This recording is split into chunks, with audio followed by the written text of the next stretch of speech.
Israel Iran সংঘাতকে ঘিরে বিশ্ব রাজনীতিতে সৃষ্টি হয়েছে চরম উত্তেজনা। মধ্যপ্রাচ্যের দেশগুলো রয়েছে সর্বোচ্চ সতর্কতায়, আর আন্তর্জাতিক অঙ্গনে চলছে টানা আলোচনা আর কূটনৈতিক তৎপরতা।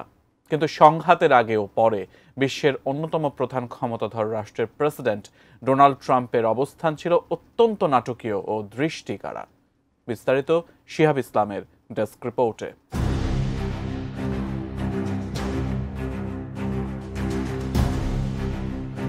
ইসরায়েল ইরান সাম্প্রতিক উত্তেজনায় বিশ্ব রাজনীতিতে নেমেছে এক নতুন উত্তাপ। আর এই প্রেক্ষাপটে যুক্তরাষ্ট্রের প্রেসিডেন্ট ডোনাল্ড ট্রাম্পের অবস্থান বদল এনে দিয়েছে এক ধরনের নাটকীয় মোড়।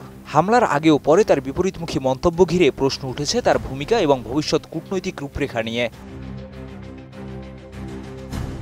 সম্প্রতি ইরানে হামলার আগে যুক্তরাষ্ট্রের প্রেসিডেন্ট ডোনাল্ড ট্রাম্প এক প্রকার সতর্কবার্তা দিয়েছিলেন ইসরায়েলকে। তিনি বলেছিলেন সামরিক পদক্ষেপ ইরানের সঙ্গে যুক্তরাষ্ট্রের চলমান পরমাণু আলোচনাকে বাধাগ্রস্ত করবে। এমনকি তিনি এ নিয়ে সরাসরি সতর্কবার্তা দিয়েছিলেন ইসরায়েলি প্রধানমন্ত্রী নেতানিয়াহুকেও। বিশ্বমানের থার্মিক্স রড, সালাম স্টিল থার্মিক্স, দেশের একমাত্র থার্মিক্স রড। কিন্তু হামলার পরপরই পাল্টে যায় ট্রাম্পের ভাষ্য। সোশ্যাল মিডিয়া প্ল্যাটফর্ম ট্রুথ সোশ্যালে দেওয়া এক বার্তায় তিনি এই হামলাকে চমৎকার বলে মন্তব্য করেন এবং এর জন্য পুরোপুরি ইরানকে দায়ী করেন তিনি। ট্রাম্প দাবি করেন ইরানের ইউরেনিয়াম সমৃদ্ধকরণ পুরোপুরি বন্ধ করতে যুক্তরাষ্ট্র যে চুক্তির প্রস্তাব দিয়েছিল তা প্রত্যাখ্যান করাতেই এই হামলা হয়েছে। তিনি আরও বলেন ভবিষ্যতে আরও ভয়ানক হামলা হতে পারে এবং ইরানের জন্য এখনই সময় চুক্তিতে পৌঁছানোর। এই দুই বিপরীত অবস্থান ঘিরে যুক্তরাষ্ট্রের রাজনৈতিক অঙ্গনেও তৈরি হয়েছে মিশ্র প্রতিক্রিয়া। রিপাবলিকান পার্টির মধ্যেও রয়েছে বিভক্তি। একদিকে রয়েছে শান্তিপন্থী গোষ্ঠী যারা চায় ট্রাম্প তার প্রতিশ্রুতি অনুযায়ী কূটনৈতিক প্রেসিডেন্ট হিসেবে থাকুক, অন্যদিকে যুদ্ধপন্থী একটি শক্তিশালী অংশ দেখতে চায় যুক্তরাষ্ট্রের সরাসরি সংঘাতে।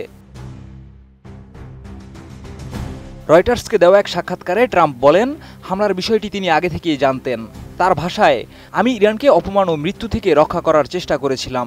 আমি একটি চুক্তির জন্য বহু চেষ্টা করেছি। তিনি ইরানকে উদ্দেশ্য করে বলেন এখনই সময় চুক্তিতে পৌঁছানোর। পারস্য সভ্যতার উত্তরসূরি এই দেশটিকে আর ধ্বংস নয়, বাঁচাতে হবে।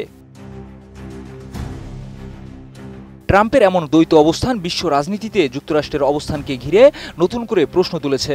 তবে এই বক্তব্য কেবল রাজনৈতিক রণনীতির অংশ নাকি বড় কোনো কূটনৈতিক সংকেত তা সময়ই বলে দেবে। শিহাব ইসলাম, এডিএন নিউজ।